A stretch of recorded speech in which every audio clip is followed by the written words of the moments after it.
गांव ऊंचे पहाड़ पर गही मोटे की बाह।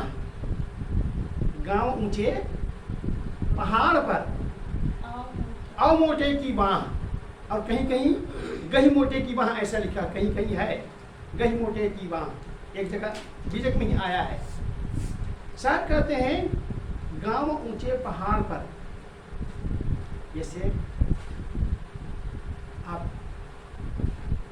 राजा आप देखे होंगे, बड़े बड़े राजा महाराजा लोग पहले कहाँ बनाते थे किला?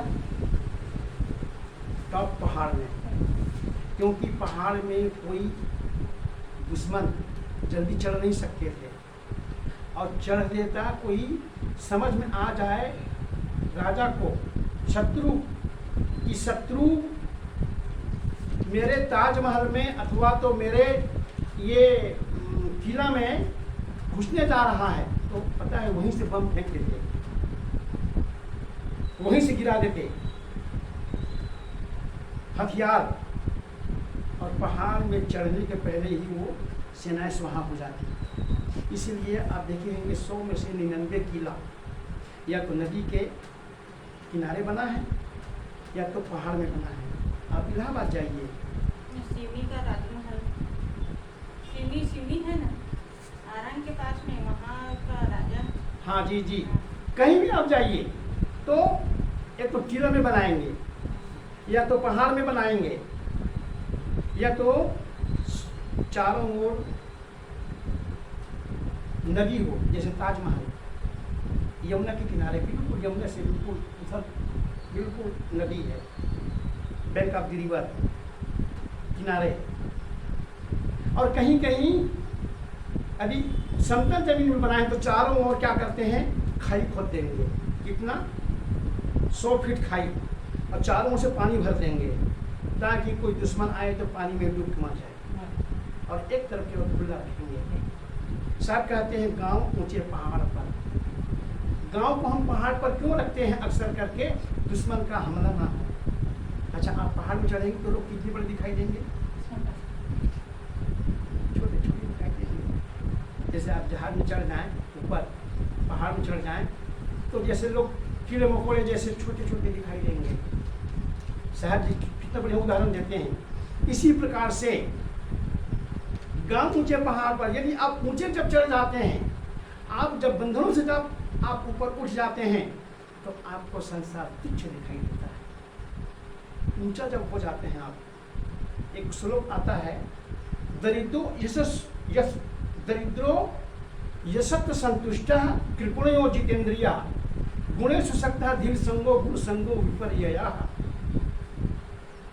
जैसे जैसे ये वैज्ञानिकों का मेथड है, ये साइंटिस्टों का, कि जैसे जैसे आप ऊपर उठते चले जाएंगे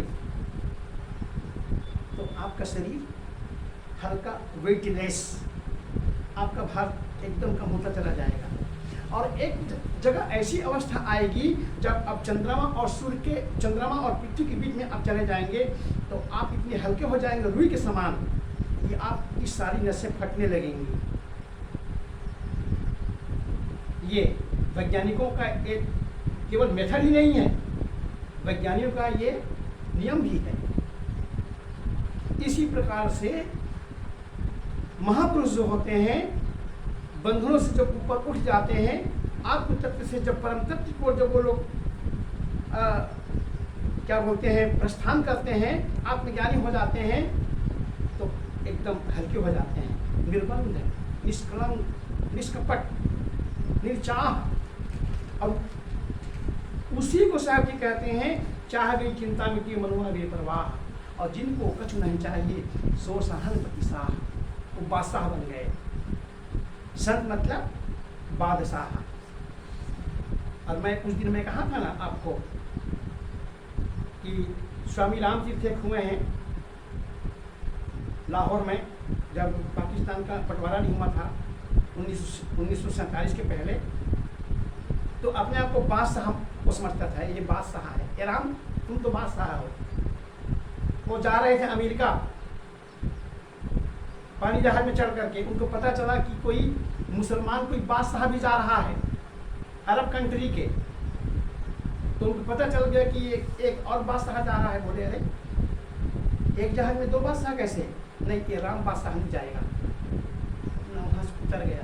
बोले एक जहाज में एक ही बादशाह जा सकता है, ये तो राम सन्यासी बादशाह है, या तो सन्यासी जाएगा या तो वो तुच्छ जो बादशाह है वो जाएगा। उतर गया। तो बादशाहत होती है। साहब कहते हैं गांव ऊंचे पहाड़ पर,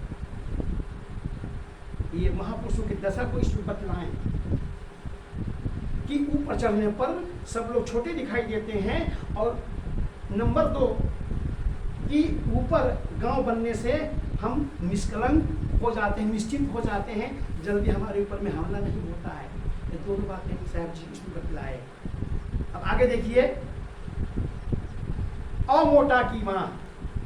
मोटा जो शब्द है ना, ये हिंदी के शब्द नहीं है, और हिंदी के शब्द होगा कि इसको अलग अर्थ में हम लेते हैं। हम लोग कहते हैं पतला है, मोटा है, लेकिन यहाँ पर मोटा जो शब्द है गुजराती है। हैं? हम क्या कहते हैं? मोटे साहब। मोटे साहब मतलब शरीर से मोटे नहीं, मोटा मतलब बड़ा। हाँ, कहेंगे मैं तो गुजरात में रहा हूँ, मैं पढ़ा हूँ ना, तो गुजरात में कहते हैं आमर मोटा भाई छे, आमर नाना भाई छे, मतलब ये गुजराती भाषा है। आमर नाना भाई छे અને હું મોટા ભાઈ છું, मतलब ये छोटा भाई है और मैं बड़ा भाई, तो बड़ा के लिए मोटा शब्द का उपयोग करते हैं गुजराती में। ये स्पेशल गुजराती शब्द, क्योंकि साहब जी गुजरात में भी बहुत भ्रमण किए। मैं आपको शुरू में मैं साखी प्रथम में बोला था हताहती, तमें क्या गया हता, तो हता मतलब हाथे थी, तो ये गुजराती भाषा। और ये दूसरी भाषा है मोटा। मोटा मतलब बड़े, बड़े, और बड़े मतलब पहुंचे हुए सन। और मोटा की बाह, एक तो ऊंचे हो गए पहाड़ के समान, और दूसरे कहते हैं साहब जी और मोटा की बाह। यदि आपको बाह पकड़ना है तो छोटे के बाह मत पकड़ो, बड़े महापुरुष की बाह पकड़ो। जही साहब के लागहु साथा, दुई दुख मेटी कहो सना था। ऐसे महापुरुष के साथ लगो जो दोनों दुखों से, खानी वानी दोनों से अलग हो रही हो, अनाथ ना हो, सनाथ हो। अनाथ के अभी पीछे पड़ जाओगे, अनाथ के बाह पकड़ लोगे तो तुमको बीच में ही तुमको गड्ढे में तुमको डुबा देगा। कैसे? जाका गुरु है आंधरा, चेला काह कराए, अंधे अंधा पेलिया, दो ऊपर आए। गुरु लोभी शिष्य लालची, दोनों खेले दांव, और दोनों बूढ़े बापुरे चढ़ पत्थर की नाव। अब डूब जाएंगे आप। तो किसके पीछे लगे, किसकी हम बाह पकड़ें? तो गुरु कबीर कहते हैं आप मोटे की बाह आप पकड़िए, बड़े पहुंचे हुए संतों की आप बाह पकड़िए, और उनकी जब बाह आप पकड़ेंगे तो आपका कल्याण हो जाएगा। आप अनाथ नहीं रहेंगे, आप सनाथ हो जाएंगे। कबीर ठाकुर से ये इस साखी में से आपकी 2 प्रमाण दिए। लेकिन बीजक में देखना जो टिप्पणी, जो साहब जो टिप्पणी करते हैं उसमें साहब जी एक एक करके अर्थ खोलते हैं। एक साखी का अर्थ केवल 10 लाइन नहीं है, एक साखी का अर्थ कहीं कहीं 2-2 पन्ना में देते हैं, कहीं के 3-3 पत्ता में देते हैं, कहीं 4-4 पेज में देते हैं। तो यहाँ 2 प्रमाण दिए, एक तो ठाकुर और एक मोटा। ठाकुर जो शब्द है बंगला शब्द है, बंगाली। ठाकुर भला विराजेना, ठाकुर भला विराजेना, जगन्नाथपुरी में ठाकुर भला विराजे, ये भजन है। तो ठाकुर मतलब भगवान के लिए, गुरु के लिए हम कहते हैं कि मेरा ठाकुर है। और छत्तीसगढ़ में नौकर लोग बोलते हैं कि ये मेरा ठाकुर है, मालिक है। लेकिन स्पेशल जो शब्द है ये यहाँ का तो भाई छत्तीसगढ़ का, लेकिन जो उपयोग जो हुआ है वो कहाँ? जगन्नाथ भगवान से ठाकुर। उड़ीसा का शब्द है, बंगाली शब्द है, क्योंकि ओडिया और बंगाली दोनों की जो प्रोनाउंसिएशन है ना, ओ हम जब उड़ीसा गए तो छोटी छोटी बच्चियाँ थी। मैं 79 की मैं बात कर रहा हूँ, जब मैं 79 में गया था, 1979 में, तो छोटे छोटे बच्चे कहते साहब जी ग बोलिए, हम मैंने कहा गा नहीं, सो गो, तो को खो गो चो छो जो, मतलब सब में ओ। बस यही प्रोनाउंसिएशन बंगालियों का भी है। तो ठाकुर जो शब्द है वो बंगालियों का है और उड़िया लोगों का है स्पेशल।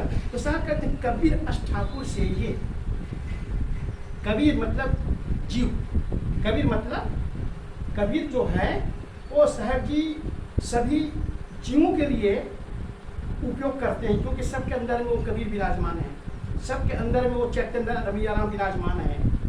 घट घट में वो कबीर साहब जो है चैतन्य के रूप में विराजमान है। तो यहाँ पर कहते हैं कबीरन, कबीरा, 4 प्रकार के शब्द उपयोग किए साहब जी। हाँ, जैसे कबीरन भक्ति बिगाड़िया, कंकर पत्थर धोए, अंतर में विसराके के अमृत डारिन खोए। तो कबीरा, कबीरन, कबीरा और कहीं के विष्णु वही साधो, ऐसे सदगुरु कबीर जो है वो 4 शब्दों का उपयोग किया है और अलग अलग जगह अलग अलग शब्दों का उपयोग किया है। तो यहाँ पर आप देख लीजिए इस साखी में 2 भाषा का उदाहरण दिए हैं। एक तो मोटा गुजराती शब्द मतलब बड़े महापुरुष, और दूसरी जो भाषा है वो ठाकुर बंगाली शब्द का। और ठाकुर मतलब भी हुजूर ही होता है, ठाकुर मतलब भी बड़ा ही होता है, और ठाकुर मतलब ही मोटा ही होता है। तो साहब कहते हैं कबीर अष्ट ठाकुर से ये, हे साधकों, हे मनुष्यों, ठाकुर का सेवन कीजिए, ठाकुर के पीछे पड़िए, ठाकुर के बाह पकड़िए जो पहुंचे हुए हैं। और यदि आप मायामुष टीका करें, क्योंकि श्री पूरन साहब जी, श्री पूरन साहब जी इसको मायामुष टीका किए हैं, तो कहते हैं वो ठाकुर की वहाँ पर, ठाकुर मतलब भगवान की आप वहाँ पकड़िए, ठाकुर की, ठाकुर मतलब वो ठाकुर जिसको हम मूर्ति को मानते हैं, सगुन उपासक लोग कहते हैं आप ठाकुर के पीछे आप लग जाइए आप। लेकिन जब यहाँ जब टीका करते हैं गुरुमुख से साहब जी, तो कहते हैं कबीर अष्ट ठाकुर से ये, और उबरिए जाकी छां, छां मतलब छत्र छाया, उनकी छत्र छाया को आप पकड़े रहोगे, आप उनके पीछे आप लगे रहोगे, ठाकुर के, हुजूर के, मोटे के, आप आज नहीं तो कल आप कल्याण में हो जाएंगे, आप फिर हो जाएंगे, आपके बेड़ा पार हो जाएगा, फिर आपको दुनिया की कोई ताकत आपको बंधनों से मुक्त से मिल सकता है। धीरे धीरे आप महान हो जाएंगे। बस जैसी लागी ओर की वैसे निभ है छोड़, कौड़ी कौड़ी जोड़ी के पुण्य लक्ष्य करो, जिसको अक्सर मैं कहा करता हूँ, continuity is the stair of perfection. Continuity आप एक रस आप बनाए रखिए और लगे रहिए, और आप लगे रहेंगे महापुरुषों के पीछे पीछे चलते रहेंगे, तो आज नहीं तो कल आप मंजिल पर मिल जाएंगे। यही इस साथी का भाव है। और इसी के साथ में मैं अपनी बातों को विराम देता हूँ, और विराम देते देते हमारे आचार्य परवर सदगुरु श्री धर्मस्वरूप साहब जी, जो कबीर पंथ जगत के मूर्धन्य विद्वान थे, भाषाविद, महान व्याकरणाचार्य थे, जिनका शरीर 22/8/22 को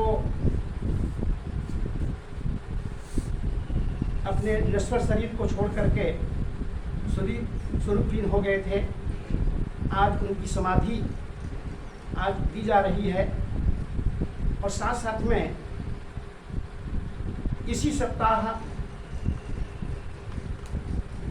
कबीर पंथ जगत के मूर्धन्य विद्वान, स्पष्ट प्रवक्ता, प्रखर प्रवक्ता संत श्री ज्ञान साहब जी, जो इसी सप्ताह के अंदर अंदर हमसे बिछुड़ गए थे, ऐसे महान पुरुषों को हम सद्गुरु कबीर संस्कार आश्रम गरगा अभद्र मंडली के इस 10 दिवसीय ध्यान शिविर में जितने भी साधक साधिकाएं यहाँ पधारे हुए हैं, हम सब की तरफ से ऐसे महापुरुष द्वय को श्रद्धा सुमन समर्पित करते हैं और उनके द्वय महापुरुषों के चरणों में श्रद्धा सुमन समर्पित करते हुए हम उनके बताए हुए आदर्शों पद चिन्हों पर चलने का हम लोग संकल्प लेते हैं और यह एक समाज के लिए और पूरे कविपंथ जगत के लिए उन दोनों महापुरुषों के प्रति सच्ची श्रद्धांजलि होगी।